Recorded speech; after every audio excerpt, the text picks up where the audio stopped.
Hi, Clevine! Happy birthday! Happy 18th birthday! Legal ka na, and I hope you're having fun. I hope you're enjoying your celebration. I'm sorry kung hindi ako nakapunta kasi meron pala akong doctor's appointment. Hindi ko alam. So, yun.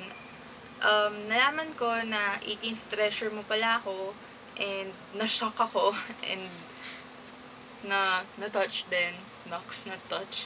I mean, kasi hindi ko siya na-expect. So, yung gift ko para sa'yo is a book. And hindi ko muna siya papakita sa'yo, or hindi mo siya malalaman kung ano. Bibigay ko na lang siya sa'yo pag nagkita tayo. And yung book na yon is maganda talaga siya, and nakaka-inspire siya. Tapos sana pag nabasa mo yon, matuwa ka, and you'd buy the other books kasi maganda talaga siya. And yon.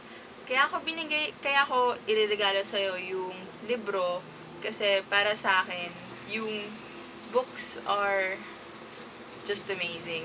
Iba talaga yung effect ng libro sa buhay ko, and I want to share that to you. And tsaka alam ko na naman kasi na mahilig ka rin ata sa libro or nagbabasa ka din. So, sana ma-enjoy mo yung gift ko, and I hope to see you soon. Bye! Love you! Love you!